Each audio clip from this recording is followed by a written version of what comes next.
Saya berharap ini kepada jajaran Kementerian Keuangan bisa bekerja sama, artinya mensupport Menteri Keuangan bahwa ini tugas yang amat berat tapi mulia. Oleh karenanya ini work team ya. Jadi saya tahu masalah ini sangat banyak sekali ya kan. Ditambah eksekusinya harus cepat sekali.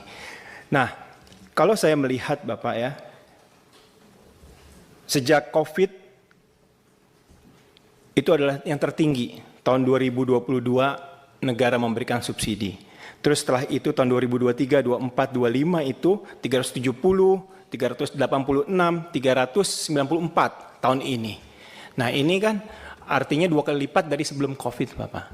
Nah saya tidak berbicara bahwa oh jangan di stop, tidak. Tetapi harus dicarikan solusi. Ya kan? Yang paling besar dari semua ini komposisinya adalah energi.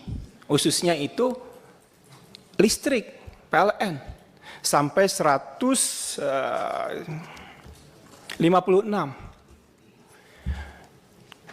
Kita selama ini tidak mendengar solusi dari pemerintah. Solar cell Pak, di negara-negara lain itu sudah ada.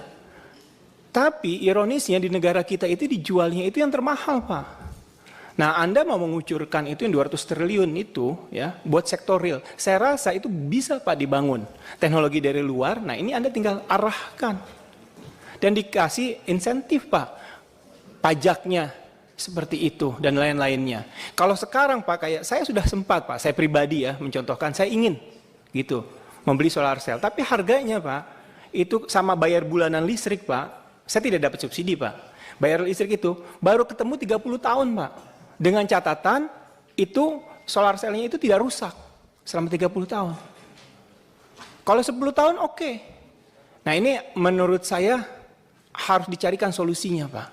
Jadi terus juga yang berikutnya yang kedua adalah soal tadi seperti kawan-kawan katakan tepat sasaran. Nah inilah masalah klasik kita Pak. Selalu. Walaupun tadi Pak Idrus juga mengatakan sebagai rakyat Indonesia semuanya boleh saja mendapatkan menikmati subsidi itu. Tetapi kan ada prioritas Pak. Nah ini dia. Nah sistemnya ini yang tidak canggih menurut saya. Teknologi sudah canggih ya. Semua masyarakat sampai pelosok itu sudah punya smartphone. Walaupun cara menggunakannya tidak begitu paham. Tapi kan sistem barcode bisa diberikan. Ini kan bisa dibangun Pak. Kris aja bisa Pak. Sampai bawah itu bisa bermanfaat mereka tahu menggunakannya. Nah ini bagaimana caranya tabung melon itu yang 3 kilo itu pakai barcode kepada siapa? Kalau saya beli pakai barcode kayak begitu tidak bisa. Nah ini penting, ini salah satu contohnya. Terus yang berikut yang ketiga nih Pak. Ini kan sekarang harga minyak dunia masih di bawah 70. Saya mau nanya ke Menteri Keuangan yang baru ini, bagaimana kalau menghadapi kayak akhir tahun itu? Misalnya sampai $90. Ini kan membengkak semuanya. Ini menurut Pak Purbaya ini apakah masih ada fiskalnya masih aman mempersiapkan dan lain-lain. Karena ini tidak bisa di stop. Ya saya berharap kita bisa mencari solusi yang terbaik dan saya berharap bahasanya itu tunggakan pemerintah kepada BUMN yang diberikan tugas melalui yang disebut dengan PSO itu bisa diselesaikan Pak. Itu saja. Karena yang disampaikan tadi Bapak itu tahun 2024 saya masih ingat itu dari Pertamina sendiri masih ada tagihan 9 triliun. Itu saja pimpinan, terima kasih. Assalamualaikum warahmatullahi wabarakatuh. Yang jelas gini tadi, apakah untuk energi terbarukan ada dari Pak ini kan jangka panjang sekali kan. Kebetulan saya beberapa minggu terakhir rapat dengan Pak Presiden dan Menteri SDM ada desain untuk membuat PLTS menggantikan listrik yang ada sekarang. Investasi cukup besar, bisa mungkin sekitar $75 miliar kalau jadi. Tapi pada waktu diskusi pertama saya melihat cost-nya masih tinggi, masih 9 sen dolar per kWh. Saya bilang kalau gitu sih subsidi saya nambah. Tapi mereka sedang berusaha terus dan kemarin sudah ada berita bagus. Pada saat sekarang harganya bisa 6 sen dolar per kWh. Saya bilang kalau itu betul, matangkan kita kalau perlu PMN. Karena pada akhirnya akan hilang itu subsidi yang terlalu besar untuk listrik. Jadi kita nggak diam aja tadi Pak siapa lagi ya? yang nanya tentang energi baru terbarukan. Jadi saya Pak Primus ya. Jadi saya selalu amatin semua proposal yang beredar di kementerian itu, setiap termasuk Danantara ya. Setiap ada yang bisa mengurangi biaya, kami akan ini secepatnya. Saya berharap ini kepada jajaran Kementerian Keuangan bisa bekerja sama, artinya mensupport Menteri Keuangan bahwa ini tugas yang amat berat tapi mulia. Oleh karenanya ini work team ya. Jadi saya tahu masalah ini sangat banyak sekali ya kan. Ditambah eksekusinya harus cepat sekali. Nah, kalau saya melihat Bapak ya, sejak Covid itu adalah yang tertinggi. Tahun 2022 negara memberikan subsidi. Terus setelah itu tahun 2023, 24, 25 itu 370, 386, 394 tahun ini. Nah ini kan artinya 2 kali lipat dari sebelum Covid Bapak. Nah saya tidak berbicara bahwa oh jangan di stop, tidak. Tetapi harus dicarikan solusi. Ya kan? Yang paling besar dari semua ini komposisinya adalah energi. Khususnya itu listrik, PLN. Sampai 156.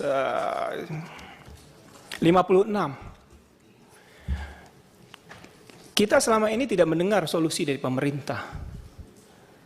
Solar cell Pak, di negara-negara lain itu sudah ada. Tapi ironisnya di negara kita itu dijualnya itu yang termahal Pak. Nah Anda mau mengucurkan itu yang 200 triliun itu ya buat sektor real. Saya rasa itu bisa Pak dibangun. Teknologi dari luar, nah ini Anda tinggal arahkan. Dan dikasih insentif Pak. Pajaknya seperti itu dan lain-lainnya. Kalau sekarang Pak kayak saya sudah sempat Pak, saya pribadi ya mencontohkan saya ingin gitu membeli solar cell. Tapi harganya Pak itu sama bayar bulanan listrik Pak. Saya tidak dapat subsidi Pak. Bayar listrik itu baru ketemu 30 tahun Pak. Dengan catatan itu solar cell-nya itu tidak rusak selama 30 tahun. Kalau 10 tahun oke. Nah ini menurut saya harus dicarikan solusinya Pak. Jadi terus juga yang berikutnya yang kedua adalah soal tadi seperti kawan-kawan katakan tepat sasaran. Nah inilah masalah klasik kita Pak. Selalu. Walaupun tadi Pak Idrus juga mengatakan sebagai rakyat Indonesia semuanya boleh saja mendapatkan menikmati subsidi itu. Tetapi kan ada prioritas Pak. Nah ini dia. Nah sistemnya ini yang tidak canggih menurut saya. Teknologi sudah canggih ya. Semua masyarakat sampai pelosok itu sudah punya smartphone. Walaupun cara menggunakannya tidak begitu paham. Tapi kan sistem barcode bisa diberikan. Ini kan bisa dibangun Pak. Kris aja bisa Pak. Sampai bawah itu bisa bermanfaat mereka tahu menggunakannya. Nah ini bagaimana caranya tabung melon itu yang 3 kilo itu pakai barcode kepada siapa? Kalau saya beli pakai barcode kayak begitu tidak bisa. Nah ini penting, ini salah satu contohnya. Terus yang berikut yang ketiga nih Pak.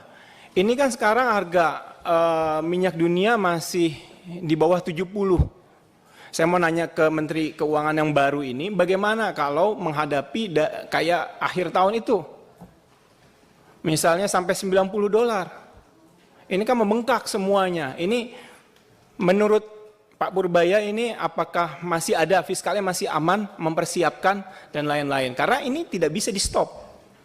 Ya saya berharap kita bisa mencari solusi yang terbaik dan saya berharap